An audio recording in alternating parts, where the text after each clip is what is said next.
사무엘하 18장 19절에서 33절 말씀을 우리가 보고 있습니다. 여러분, 다윗과 압살롬의 전쟁에서 다윗이 승리했습니다. 또한 그 전쟁에서 압살롬은 목숨을 잃었습니다. 물론 전쟁에 다윗이 직접 참여한 것은 아닙니다. 예루살렘 성에 남아 그의 부하들이 이 전쟁을 어떻게 치르고 어떤 결과를 가지고 올지 그가 성문 앞에 앉아서 기다리고 있습니다. 이 전쟁의 결과 우리는 알고 있습니다. 그리고 압살롬의 최후도 우리는 알고 있습니다. 비극입니다. 아픈 일입니다.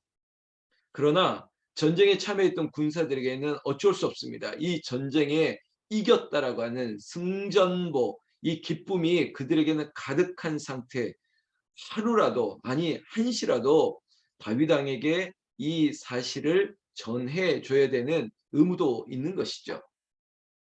오늘 우리가 24절 말씀해 보니까 다윗이 두 문 사이에 앉아 있더라. 그럼 다윗은 기다리고 있습니다. 이 전쟁의 결과, 아니 더 솔직하게 얘기하면 아들 압살롬의 안위를 염려 걱정하고 있습니다.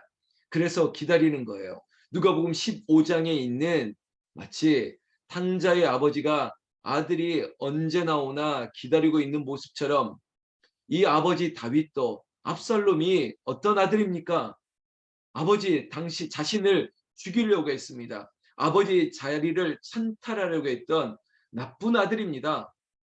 그런데 이 자리에 있는 우리 권사님, 집사님, 우리 성도님들, 아버지 어머니에게 나쁜 자식, 나쁜 아들, 나쁜 딸이 어디 있겠습니까? 내 아들입니다. 내 딸입니다. 세상 사람들은 다 손가락질을 한다 할지라도 나에게는 내 자식인 것입니다. 이게 바로 아버지의 마음이죠. 아버지의 마음으로 기다리고 있다는 것입니다. 그때 그의 눈에 한 사람이 달려오는 것이 보였습니다. 어떤 사람이 홀로 달려오는지라 파수꾼에게 묻습니다. 누군지 알아보라고. 멀리서라도 저 높은 데 올라가서 그가 누군지 알아보라 했더니 성경 말씀 우리가 그 사람이 누군지 알려주고 있습니다. 사독의 아들 아마스입니다. 이 전쟁에는 대사장들과 그리고 레위 지파 사람들을 중심으로 전쟁에 나아갔습니다. 그리고 다윗에 가까운 사람들 중에는 제사장들이 많았습니다. 역시 이 아하마스도 제사장 사독의 아들이었습니다. 그가 달려오는 모습을 보고 다윗 왕이 이런 표현을 하죠. 그는 좋은 사람이다. 그는 좋은 사람이다. 내게 소식을 가지고 왔다. 그런데 또 저 뒤에서 한 사람이 오는 것이 보였습니다.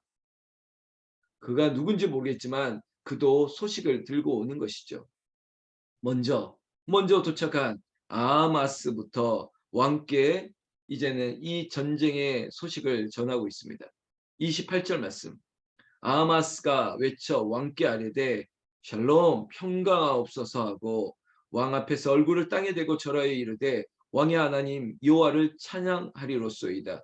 그의 손을 들어 내 주 왕을 대적하는 자들을 넘겨주셨나이다 하니 그냥 전쟁의 결과입니다. 그리고 이 좋은 소식을 전할 때 항상 하나님께 영광을 돌리고 있습니다. 하나님께 왕께 엎드리지만 하나님 평강이 하나님으로부터 왔습니다. 그리고 왕의 하나님을 찬양하리이다. 다윗을 찬송하는 것처럼 하는 게 아닙니다. 다윗과 함께 하시는 하나님을 찬송하는 것이에요. 성도 여러분, 우리가 이 첫 번째 이야기에서 교훈을 좀 찾읍시다. 모든 것이 하나님이 우선입니다. first, 하나님이 먼저예요. 하나님, 이 모든 것 하나님께 영광을 올립니다. 목사님과 함께하는 권사님과 장로님과 집사님과 함께하는 하나님을 찬송합니다. 하나님께 영광을 올립니다. 역시 사독의 아들, 그 믿는 집안의 자식다운 겁니다. 잘 배운 거죠. 그리고 나서 이 전쟁의 결과를 전달한 것이죠.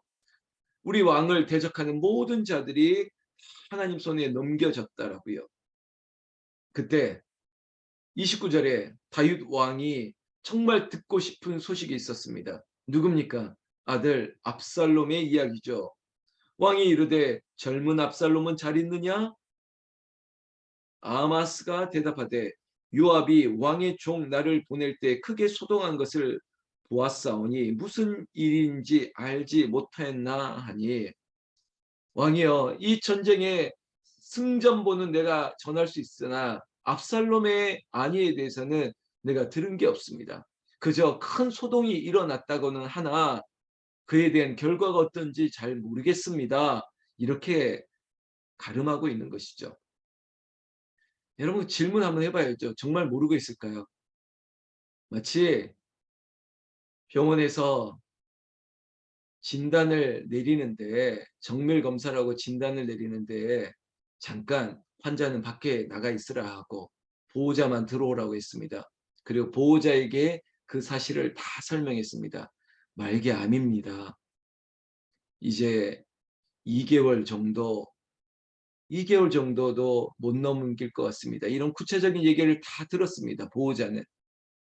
그리고 보호자가 환자를 만날 때 이 얘기를 바로 할 수 있을까요? 혹시 경험한 분들 바로 이야기가 되던가요? 저는 바로 얘기 못했습니다. 좋아지는 것 같다고 이렇게 거짓말을 할 때도 있고요.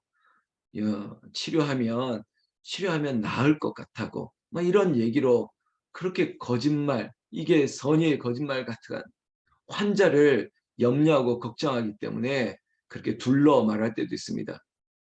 그리고 고민하다가 이제는 그 사실을 얘기해 줘야 되는 호스피스 상황을 겪는 분들도 있을 것입니다. 저는 지금 이 아하마스가 전혀 알지 못하지 않습니다. 압살롬의 죽음을 알고 있습니다. 그럼에도 불구하고 왕이 근심하는 것을 왜 모르겠습니까? 그저 그래서 큰 소동이 일어났다라고만 얘기하고 있습니다. 여러분, 당연하죠. 알죠. 왜 모르겠습니까? 지금 그 다음 뒤에서 달려오는 한 사람이 있었다고 하지 않았습니까? 근데 그 사람이 들고 와서 전하는 소식을 보면 아하마스가 모를 리가 없었다는 것입니다. 자, 이 소식을 들었던 다윗 왕이 어떻게 하겠습니까? 왕이 이르되 30절에 물러나 거기 서 있으라 하며 물러나서 서 있더라.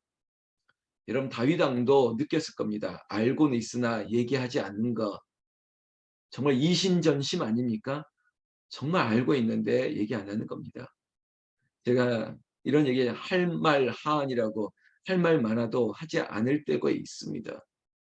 지금 이 소식을 전하면 다윗 왕이 아파할까 봐 정말 노심초사하고 있는 아하마스의 정말 좋은 사람이라고 했던 좋은 사람이라는 게 느껴집니다. 마침 31절 뒤이어 달려오는 사람이 있었죠. 누굽니까? 구스 사람입니다. 이름이 없습니다. 그저 구스 사람. 여러분, 구스는 이방 사람입니다. 이 전쟁에 참여했던 3분의 1 이상이 이방 사람들이었습니다. 그러니까 역할을 한 게 분명하죠. 그 구스 사람이 달려와 왕 앞에 소식을 전합니다.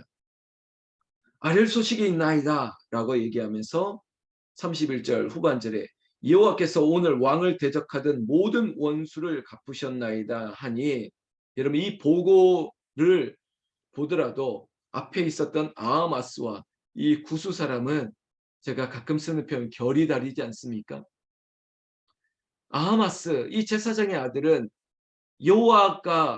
여호와께서 당신과 함께 하셨기 때문에 왕의 손에, 여호와의 손에 하나님께서 능력을 우리에게 베풀어 주셨다, 이런 뉘앙스로 왕에게 보고하는 아하마스와 달리 이 구스 사람은 뭐라고 합니까? 왕을 대적하던 모든 원수를 갚으셨나이다. 왕의 원수를 다 복수했다는 겁니다. 그런데 여러분, 저 백성들도, 압살롬 편에 섰던 사람들도 내 백성입니다. 아무리 원수라고 해도 저 북쪽에 김정은과 함께 있는 저 사람들이 우리에게 대적인 것 같지만, 그러나 저 사람들이 우리 같은 동포입니다. 그런 마음이 있는 거예요. 아하마스에게도 다윗에게도. 그러나 이 구스 사람은 그저 이 전쟁의 적군으로만 그냥 이해하는 거예요. 그리고 당신을 대적하는 모든 사람들이 죽었다는 거예요. 원수를 갚으셨다. 여러분, 우리 어머님들이, 아버님들이 옛날에 이런 말 하시잖아요. 이 자식이 왼수라고, 이놈이 자식이 왼수라고. 여러분 그렇게 말은 그렇게 왼수라고 하더라도 자식이 왼수입니까? 왼수가 아니죠. 그래도 내 자식이고 내 아들, 딸인데 말만 그렇게 하는 거지 원수가 될 수 있습니까? 아닙니다. 왕이 32절에 구스 사람에게 묻되 그래 그러면 젊은 압살롬은 잘했느냐? 구스 사람이 대답하되 내 주 왕의 원수와 일어나서 왕을 대적하는 자들은 다 그 청년과 같이 되기를 원하나이다.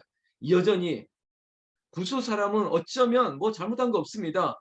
정말 압살롬 알지 않습니까? 왕을 대적하던 그런 사람이다 보니까 우리가 이 전쟁에 나가서 압살롬을 죽였다. 그래 원수와 같이 되기를 원한다. 죽었다는 겁니다. 31절에 33절 여러분 오늘 하이라이트입니다. 다윗의 대답을 한번 그리고 다윗의 모습을 좀 봅시다. 왕이 마음이 심히 아파 마음이 너무 아프다는 거예요. 그리고 문 위층으로 올라가서 우니라 그가 올라갈 때 말하기를 그가 정말로 통곡을 하면서 올라가는 겁니다. 내 아들 압살롬아 내 아들 내 아들 압살롬아 여러분 어쩌 치우나 치우나 치우나 막 이러면서 요즘은 그런 일이 좀 있을지 없을지 모르겠는데 그랬지 않습니까? 이 자식만 아니면 정말 몇 번이라도 도망가고 몇 번이라도 죽고 싶었다고 자식 때문에 살고 그러는데 요즘은 그 비정한 엄마들이 얼마나 많은지 화장실에 버려두고 어디에 버려두고 어디에 버려두고 끝까지 책임지고 붙들고 살아야 되는데 죄송합니다. 제가 함부로 말할 수 있는 영역이 아님에도 불구하고 아버지의 마음 자기를 죽이려 했던 그 압살롬 내 아들을 향해서 아들의 비보를 듣고 내 아들 압살롬아 압살롬아 내가 차라리 너를 대신하여 죽었으면 좋겠다. 이게 아버지의 마음 이 자리에 있는 우리 아버지 어머니의 마음 동일할 줄로 믿습니다. 그리고 여러분 감히 이 구절을 통해서 하나님 아버지의 마음을 조금이라도 느끼는 거예요. 누가복음 15장의 탕자의 마음도 느끼고 그리고 오늘 이 사무엘하 18장에 있는 압살롬을 향한 아버지 다윗의 마음을 통해서 우리가 하나님 아버지의 마음을 느끼는 것이에요. 사랑하는 성도 여러분, 오늘도 우리의 자녀들, 우리의 가족들을 위해서 헌신, 수고, 희생하는 이 자리에 있는 권사님들, 집사님, 성도님들, 우리가 그 영혼을 아끼는 가장 중요한 것은 복음을 듣게 하는 것입니다. 말씀이 들리게 하는 것입니다. 여러분들의 입술이 성경 말씀을 듣고 암송하고 전파할 수 있는 능력까지. 오늘 승리보다 더 큰 슬픔이 있습니다. 전쟁에서 이기면 뭐합니까? 아들을 잃었는데 돈을 많이 벌면 뭐합니까? 자식을 돌보지 못했다면. 여러분 가족보다 귀한 것 없습니다. 한 영혼을 살리는 것보다 더 귀한 것이 없습니다. 그저 공부 많이 시켜야겠다고요? 애한테 학원비 많이 들여서 애가 부족함이 없도록 키워주겠다고요? 여러분 그거보다 더 귀한 것들을 심어줘야 됩니다. 내 자녀들에게 내 후손들에게 이게 아버지의 마음 아니겠습니까? 오늘 특별히 이 다윗의 모습을 통해서 오늘 이 새벽 아침에는 자녀들, 우리의 가족들을 위해서 집중해서 기도했으면 좋겠습니다. 하나님 구원하여 주시고 건져 주시옵소서. 하나님께서 불쌍히 여겨 주시옵소서. 우리의 마음이 참 후회되지 않도록 우리가 기도함으로 말미암아 하나님의 구원의 역사를 사모하기를 나는 우리 주 예수님의 이름으로 축원합니다.